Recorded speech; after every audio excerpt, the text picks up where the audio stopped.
Hi, this is Brendan Davis from Bedrock Games, and today I want to talk about a review I just posted on the Bedrock blog of Human Lanterns, which is a 1982 Shaw Brothers film that blends horror and wuxia, and is a bit of a cult classic, and also kind of infamous for its goriness. I do put a note of caution in there because some of the scenes are it can be difficult for some people to watch, and it does get into dicey subject matter. Now, there's debates over how bad the movie is, but either way, I did want to put that note in there. And the reason I wanted to do a review of it is because the new project that we're working on for our release to follow up the Wandering Heroes of Ogre Gate book is a setting adventure supplement called Ogre Gate Inn in the Strange Land of Li Fan.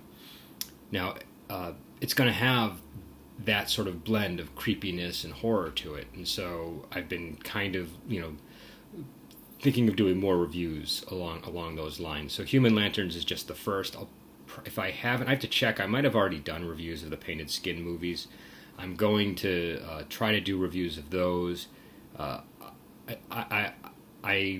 would do a review of a Chinese ghost story, but really there's so many out there, and it's so well known that I just don't think it's necessary. I think they're if you Google Chinese ghost story and review, you'll find plenty. So I don't think there's any need. But certainly I might do the Painted Skin films. There are reviews of those, but I think they're a little bit fewer than of Chinese ghost story, which to me is kind of like the gold standard of horror and meets martial arts. So when we set out to make the world for Wandering Heroes of Ogre Gate, I really wanted each region to have kind of a distinct vibe. I didn't want it to just be a pure analog of ancient China. I wanted to bring in stuff that I really liked, and so I brought in a lot of the horror and the creepiness to the Li Fan area of the map, and we do have in-game in-setting explanations for that. There's sort of a cataclysmic event that infuse the land with chi energy that helps explain some of this stuff. Some of the other regions like Haiyan have their own character, and we try to provide plausible reasons for that.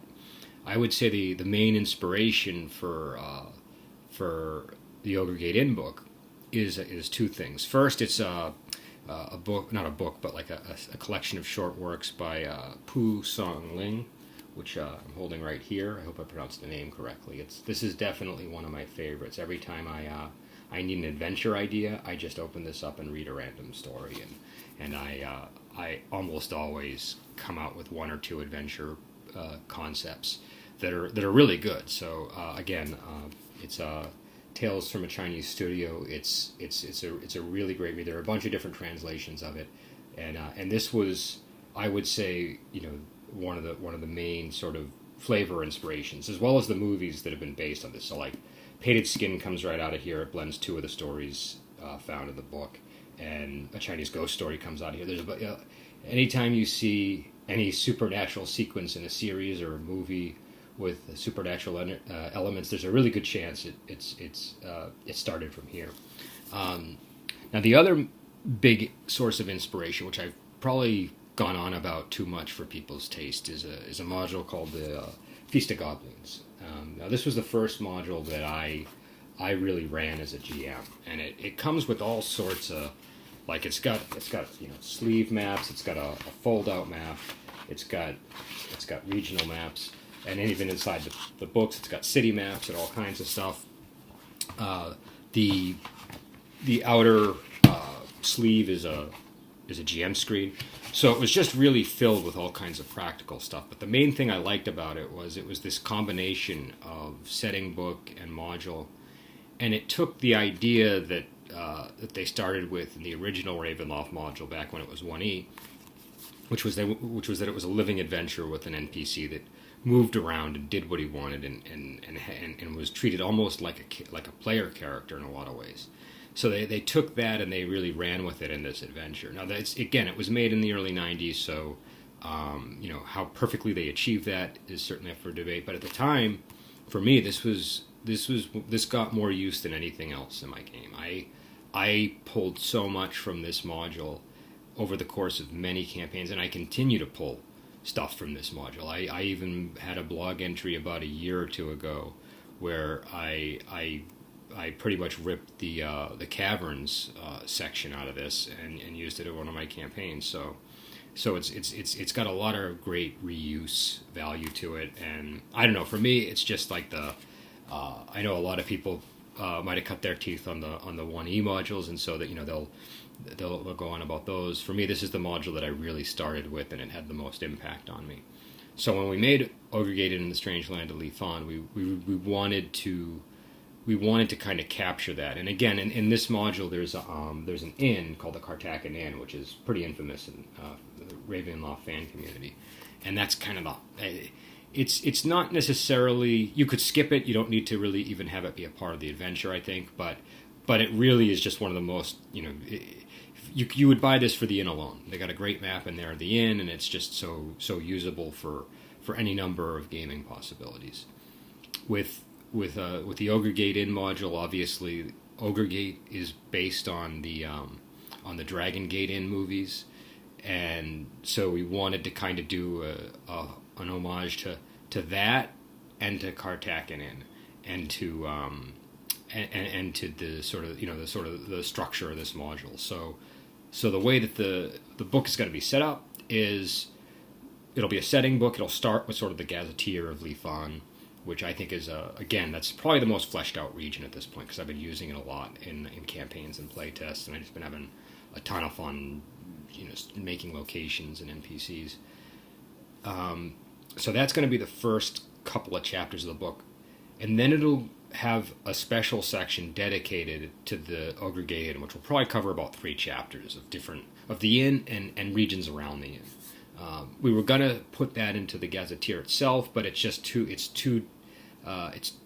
inn itself is too big, and in the core book we kind of tried to fit some large areas in the gazetteer, and I just found it very difficult in terms of layout and stuff. So I'd rather give it its own section, and then we follow up with chapters you might expect with extra monsters and an NPC chapter, new kung fu techniques and profound techniques and magical objects and artifacts. But basically, the heart of the module is going to be the Ogre Gate Inn, and which is clearly inspired by Dragon Gate Inn. It should be pretty obvious to anybody that's seen the movies. We do make it its own, new, and it's its own thing, just like every Dragon Gate movie kind of reinvents the inn a little bit too. But we gave it a whole different layout and completely different backstory, and so it's just sort of loosely inspired, but it's clear you can definitely see it. And so the tie-in with the Human Lanterns is just that I've been having sort of those kind of movies on my mind as I've been working on the Lethon project, and I wanted to share one of the more interesting ones that I think is out there that kind of has a reputation, and I thought it would be a good topic for discussion. So anyways, hopefully I'll be doing more reviews. Like I said, I want to do a review of the Painted Skin series if I haven't already. I know I should probably know whether I have, but I've done so many reviews at this point on the blog that I honestly sometimes lose track. I think I almost reviewed Detective D twice, I think, and I'm sure I've done 3 mini reviews of Return of Condor Heroes. But anyways, I want to do a review of the Painted Skins, of maybe some of the Madam Snake series, and I'm going to try to see if I can do a review of the King Hu version of Painted Skin as well. Maybe do some kind of comparison. I might do them as video reviews. I haven't decided yet. I really prefer writing my reviews, largely because I want to get people's names correct, and I can annotate things. I can, if there's like variants on the spellings, I can note that at the bottom for people so they don't have a hard time finding the director or the actor.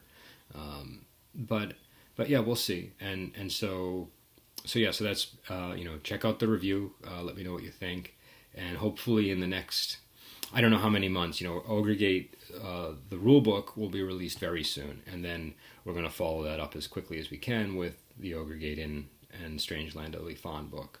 So it's and then from then on, I'll be pretty much dedicating my time to to the Profound Masters of Ogre Gate book, which is the higher level play supplement, and that's when we had to give ourselves like a full year to just work on that because it number one, it expands the game past, well, the core book allows you to go up to Chi level 24, but it's just sort of a beginning for that, and we really flesh out those levels past Chi level 7, which are the sort of more in the realm of the immortal type campaign setting, and that's going to take a lot of effort because the higher level campaigns, they can be a bit dangerous from the GM point of view. So anyways, I gotta go. My wife's calling me, so I will talk to you later.